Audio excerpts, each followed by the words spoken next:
నిన్న పెట్టాం కదా ఒడియాలు మీకు ముందు వీడియోలో, ఇవి సెకండ్ డేకి ఇలా అయ్యాయి. వీటిని రివర్స్ చేసి చూపిస్తాను. ఎండే అనమాట. చూడండి ఎలా వచ్చేస్తున్నా, చూసారా? ఇలా అంటే ఇదండి. ఇవన్నీ రేపు ఉదయం రివర్స్ చేసి పెట్టేస్తా అంతే. ఇలా తిరిగేసి పెట్టేసి రేపు ఒక్కరోజు, అంటే ఇవి గట్టి ఎండు ఉంటే 2 డేస్లో అయిపోతాయండి. ఒకరోజు పళ్ళెల్లో వేసి పెట్టాలంతే అండి. రేపు చూపిస్తాం మీకు పళ్ళెల్ని వేసాక. తర్వాత పులుసు కూడా చేస్తాం వీటితో పాటు, అప్పుడు మీకు పెడతా వీడియో ఇంకోటి. ఇదండి ఇలా వచ్చాయి చూడండి, రివర్స్ చేసి పెట్టాను. వీటి రేపు ఒక్కరోజు ఎండ పెడితే ఇంకా డైరెక్ట్ వేయించుకొని అన్నంలోనే చేయొచ్చు, పులుసులో వేసుకోవచ్చు. మీకు అది కూడా చూపిస్తానండి. ఇదండి నిన్న 2 రోజులు అయిపోయింది, 3వ రోజు ఎండిపోయి రివర్స్ చేసినవి. ఒడియాలు ఎండిపోయినట్టే. ఎక్కువ రోజులు నిల్వ ఉంటే అప్పుడప్పుడు తీసి ఒకసారి ఎండకు పెట్టుకోవాలండి ఇవి. ఇప్పుడు పులుసు చేయడం చూపిస్తాను. చూడండి దానికి కావాల్సిన సామాన్లు: ఒడియాలు, మెంతులు, ఆవాలండి ఇందులో పోపుకి, ఎండుమిర్చి, ఉప్పు, జీలకర్ర, పసుపు, చిన్న బెల్లం, ఇంగువ అండి. దీంట్లో నేను సొరకాయ ముక్కలు కూడా వేసుకుంటున్నాను పులుసులో. ఉట్టు పులుసు కూడా చేసుకోవచ్చు. సొరకాయ ముక్కలు, పచ్చిమిరకాయలు, కరివేపాకు, నానబెట్టిన చింతపండు అండి. పులుసు చేసి చూపిస్తాను మీకు. నూనె మేము నువ్వుల నూనె వాడతాను నేను, దేనికైనా పులుసులకి, కూరలు అన్నిటికి కూడా. మీ ఇష్టం, మీరు ఏ నూనె వాడచ్చు. కుక్కర్లోనే పులుసు డైరెక్ట్ చేసేస్తా అండి. చూడండి నూనె వేడి చేసుకున్నా, దాంట్లో ఒడియాలు వేసి తీసుకోవాలి ఇప్పుడు. ఎందుకండి ఒడియాలు వేగిపోయి చూడండి, ఇలా ఎర్రగా వేగాలి. మామూలు మన అప్పడాలు అలాగో మీరు ఫుల్ నూనెలో కూడా వేసి తీసుకోవచ్చు. నూనె ఎకానమీ అవుతుంది, ఒకేసారి అయిపోతుందని చేస్తున్నాను. చూడండి ఎర్రగా వేగి ఇలా తీసుకోవాలి. వడియాల నూనె కొంచెం ఉందండి, అందుకని నేను పులుసులు మామూలు నెయ్యి కూడా వేసుకుంటా. కొంచెం నెయ్యి వేసుకుంటాను, కాకపోయినా పర్లేదు. ఇంకా చేతి మీకు నెయ్యి వేసుకోకపోయినా. చూడండి ఫస్ట్ మెంతులు, ఆవాలు వేసేసుకుంటాను.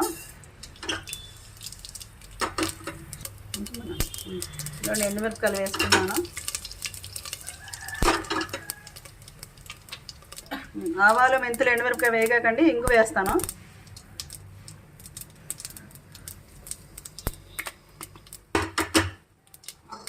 ఇప్పుడు పచ్చిమిరకాయలు వేసుకుంటున్నాను 2.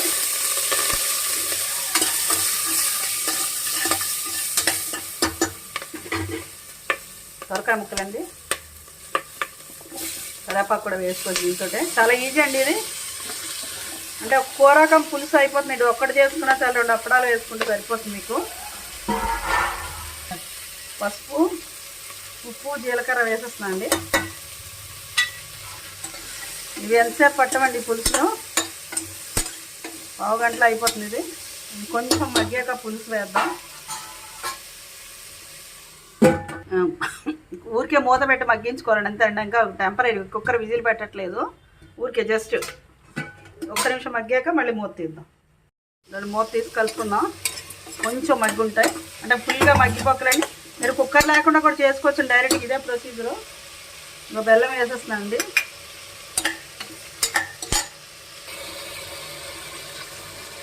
ఇదండి చింతపండు పులుసు వేసుకుంటున్నాను. ఉప్పులు, కారాలన్నీ మీ టేస్ట్కి తగ్గట్టు అడ్జస్ట్ చేసుకోవాలండి. ఇందులో పొడి కారం అవసరం రాదండి అసలు, ఇష్టం ఉన్న వాళ్ళు వేసుకోవచ్చు, అదేం కంపల్సరీ కాదు. కలుపుకోవాలి. ఇప్పుడు ఉప్పు కారాలు అన్నీ అడ్జస్ట్ అయ్యలేదు, మీరు చెక్ చేసుకోండి. కొత్త వాళ్ళు అయితే, నాకైతే అలవాటు కాబట్టి నేనేం చెక్ చేయక్కర్లేదు. ఇదండి పులుసు మరుగుతున్నది. ఇప్పుడు ఒక 2 విజిల్స్ పెట్టుకుంటానండి బాయిలింగ్ వచ్చాక. అంటే బాయిలింగ్ వచ్చాక పెడితే టేస్ట్ బాగా పడుతుందండి. ఈ లోపల లేకపోయినా పర్వాలేదు, మీ ఇష్టం ఎలానా. ఇంకా విజిల్ పెట్టిస్తానండి. 2 విజిల్స్ వస్తాయి. పులుసు అయిపోయినట్టండి, ఆల్మోస్ట్ 2 విజిల్స్ వస్తే చల్లారుతుంది. చల్లారి తీయగానే ఇంకా బాయిలింగ్లో ఉంటుందిగా ఈ ఒడియాలు వేసి ఇంకొక పొంగు రానిచ్చి ఆపిడమేనండి. చాలా బాగుంటాయండి. ఉట్టి మినపప్పు ఒడియాలు కూడా మీరు వేసుకోవచ్చు ఇలాగే చేసుకొని. నల్లేరు హెల్తీ కోసం మేము చెప్తున్నాం కాబట్టి ఇది పర్టికులర్లీ నల్లేరు ఒడియాలతో పులుసు.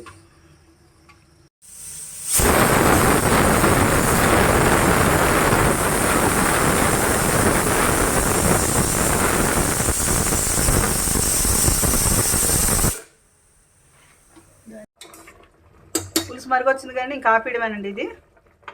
అంత ఆపి మూత పెట్టుకొని ఒక 5 నిమిషాలు అయితే నానతాయండి. ఒడియాలు చాలా బాగుంటాయి, అప్పుడు చూపిస్తాను మీకు. పులుసు వాడుకునే వాటిలో ట్రాన్స్ఫర్ చేస్తున్నాను నేను లైట్. చూడండి ఇది ఒడియాలు మెత్తగా అయిపోతాయి. చూడండి ఎలా మెత్తగా, ఇదిగోండి చూడండి ఎలా మెత్తగా. ఈ పులుసులో అన్నం పక్కన పిసుకొని తింటే అంత బాగుంటాయండి. ఇలా మీరు కూడా ట్రై చేసి ఎలా ఉందో కామెంట్ చేసి చెప్పండి. హెల్తీ ప్లస్ టేస్టీ అండి. ఇది ఈజీగా అయిపోయి కూడా. కూరలు లేనప్పుడు ఈ సొరకాయ కూడా లేకపోయినా చింతపండు అవన్నీ మన ఇంట్లో ఉంటాయి ఎలాగ కదా, ఇన్స్టెంట్గా చేసేసుకోవచ్చు. ఈజీగా అయిపోతుంది. హెల్త్కి హెల్త్, టేస్ట్కి taste. Please like, share and comment our channel Vaikunthapuram sensations.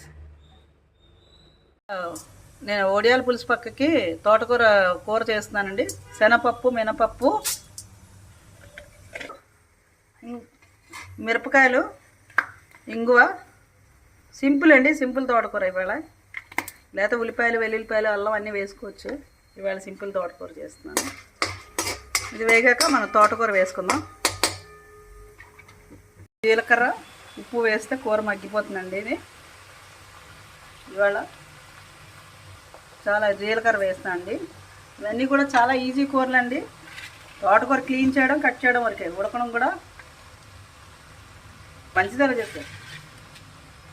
ఉప్పు వేస్తున్నానండి, కొంచెం వేసుకోండి. ఉప్పు జాగ్రత్తగా వాడుకోరండి, ఉప్పు వేసుకోకూడదు ఇంట్లో కూడా, హెల్త్కి అంత మంచిది కాదు. కలిపించుకొని మూత పెట్టేసుకుందాం మనం.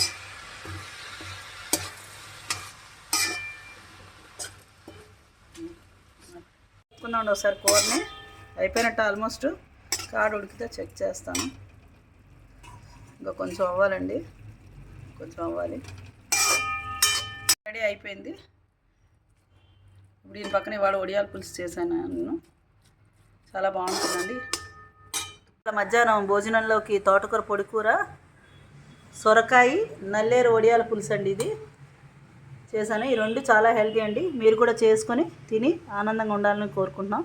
ఈ రెండు రెసిపీస్ విడివిడిగా చేసి మా ఛానల్లో పెడుతున్నామండి. అక్కడ కూడా మీరు విజిట్ చేసి మీ అభిప్రాయాన్ని చెప్పాలని కోరుకుంటున్నాం. Please like, share and comment our channel. Thank you.